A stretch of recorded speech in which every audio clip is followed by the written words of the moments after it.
नमस्कार, मैं काजल गुप्ता और आप देख रहे हैं सीक्रेट फाइल्स। जी हाँ, कहते हैं वर्दी सिर्फ एक नौकरी नहीं होती, वो भरोसा होती है, सुरक्षा का वादा होती है।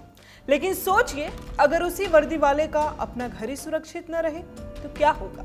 तो आम आदमी किस पर भरोसा करेगी?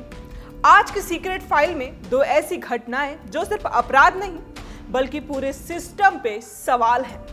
पहली कहानी उत्तर प्रदेश के अंबेडकर नगर से, जहां एक वरिष्ठ आईपीएस अधिकारी की बुजुर्ग मां अपने ही घर में संदिग्ध हालात में मृत मिली। मुंह में तौलिया ठूसा हुआ, शरीर में चोट के साफ निशान नहीं, लेकिन सोने के गहने गायब। हत्या, लूट या फिर कोई ऐसा सच जो अभी सामने आना बाकी है। दूसरी कहानी मुंबई के नेवी नगर से, देश की समुद्री सीमाओं की रक्षा करने वाले एक नौसैनिक अपने सरकारी क्वार्टर में पत्नी और दो मासूम बच्चों के साथ मृत मिला। एक ऐसा कमरा जहां 4 लाशें, कोई सुसाइड नोट नहीं पीछे छोड़ गया तो सैकड़ों सवाल। 2 शहर, 2 वर्दियां, लेकिन दर्द एक जैसा। क्या ये सिर्फ 2 पारिवारिक त्रासदियां हैं या फिर उस व्यवस्था की नाकामी जो दूसरों की सुरक्षा की दावा करती है? जी हां, आज सीक्रेट फाइल हर सवाल की तह तक जाएगी। आइए शुरू करते हैं।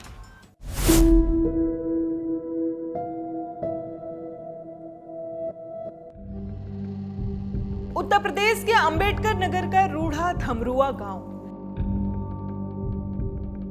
यहां रहती थी करीब 95 वर्षीय इंद्रावती। उनके बेटे उत्तर प्रदेश में कैडर के आईपीएस अधिकारी आशुतोष मिश्रा हैं, जो फिलहाल लखनऊ में तैनात हैं। 16 अगस्त की सुबह घरेलू सहायिका घर पहुंची तो मुख्य दरवाजा पे बाहर से बंद मिला। अंदर पहुंची तो चारपाई पर इंद्रावती का शव पड़ा।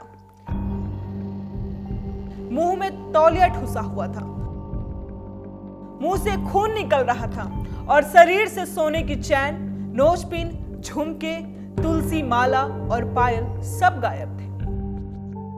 आईपीएस अधिकारी की शिकायत पे हत्या और डकैती का मामला दर्ज हुआ।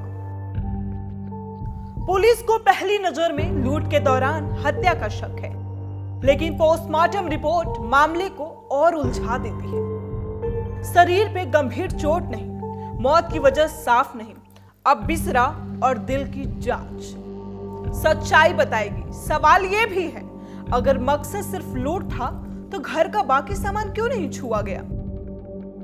और एक वरिष्ठ आईपीएस अधिकारी की मां गांव में अकेली क्यों रह रही थी? अंबेडकर नगर की यह घटना जितनी दर्दनाक है उतनी ही दर्दनाक मुंबई की है।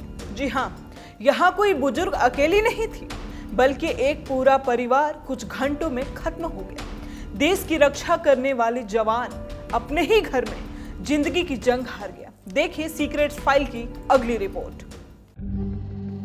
मुंबई नेवी नगर, भारतीय नौसेना के जवान 30 वर्षीय पूरणमल मेहरा। जी हाँ, 15 अगस्त की रात उन्होंने अपने पिता को एक मैसेज भेजा।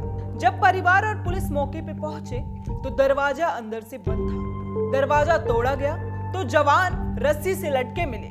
बिस्तर पे पत्नी ओमा, 3 साल का बेटा और 2 महीने की मासूम मृत पड़े थे। प्रारंभिक जांच में पत्नी और बच्चों के शरीर में जहर दिए जाने की आशंका है।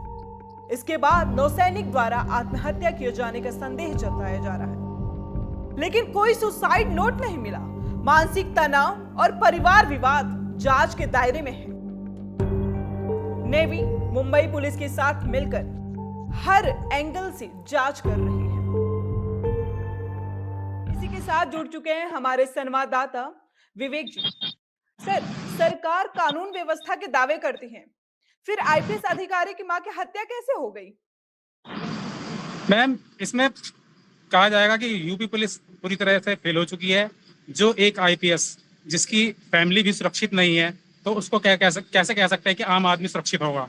आम नागरिक कैसे सुरक्षित रहेगा जब एक आईपीएस की अधिकारी, उनकी माता 95 साल जिनकी उम्र है, वे सुरक्षित नहीं रही, इंदुवती जी, जो अपने घर मौजूद थी और उनको निर्मम बुरी तरीके से हत्या करके मार दी गई।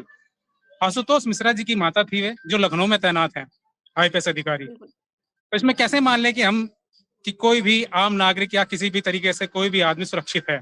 एक आईपीएस होने के बावजूद उनकी माता के साथ ऐसा होता है। जी क्या गौतम। लगता है सर, योगी मॉडल कमजोर पड़ रहा है? देखिए, मैं बता दूं आपको, इसमें पुलिस की नाकामी और बुरी तरीके से वहां पर जो इससे जो जघन्य हत्या हुई है, उसमें बुरी तरीके से पुलिस को फेलियर कहा जाएगा। वहां की जो पुलिस है वो सही तरीके से अपना कार्य नहीं कर पा रही है। उत्तर प्रदेश पुलिस की अगर अधिकारियों की आईपीएस लेवल का आदमी होता है, उसकी माता ही अगर सुरक्षित नहीं है, तो किस तरीके से आम नागरिक सुरक्षित रह पाएगा। बिल्कुल सर। पोस्टमार्टम की रिपोर्ट भी अभी तक साफ नहीं हुई है, क्या जांच पे सवाल उठ रहे हैं? जी हाँ मैम, आपको बता दूं कि जो रिपोर्ट आई है उसमें सवाल लगातार उठाए जा रहे हैं, क्योंकि स्पष्ट रूप से पता नहीं लग पा रहा है कि हत्या की वजह, हत्या का कारण जो भी है, स्पष्ट रूप से अभी तक पुलिस लगातार पता नहीं लगा पाई, या कोई अभी ठोस सुराग उनके पास मौजूद नहीं है। क्या लगता है सर, आगे क्या कार्रवाई होगी, क्या होना चाहिए? क्या योगी मॉडल नाकाम है? योगी मॉडल के अनुसार तो जिस तरीके से हत्या हुई है, आरोपी के साथ भी उसी तरीके से जैसे आम अपराधियों दूसरे अपराधियों के साथ पुलिस लगातार मुठभेड़ या जिस तरीके की वारदात, जिस तरीके के कार्य चलते हैं पुलिस के, उस तरीके की काम हो, या फिर योगी सरकार द्वारा वही अपना बुलडोजर का मामला सामने आना चाहिए, क्योंकि जो आपराधिक किस्म का व्यक्ति है जिसने इस तरीके से जघन्य हत्या की है, उसके उस पे ऊपर हर तरीके से निर्मम हत्या व ऐसी हत्या की कार्रवाई होनी चाहिए। ये ऐसे पूरी तरीके से दर्शा रहा है कि जो यूपी की सुरक्षा व्यवस्था है, वो उसकी बड़ी नाकामी मानी जा रही है। बिल्कुल।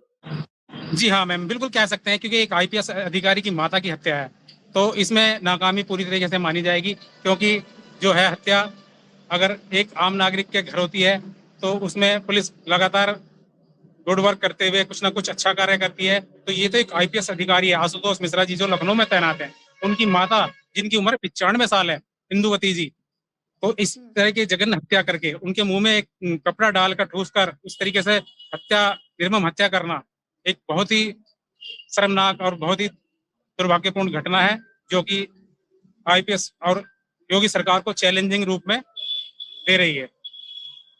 ठीक है। ये रहे हमारे संवाददाता विवेक जी, जो कि बता रहे हैं कि योगी मॉडल कहीं ना कहीं नाकाम है।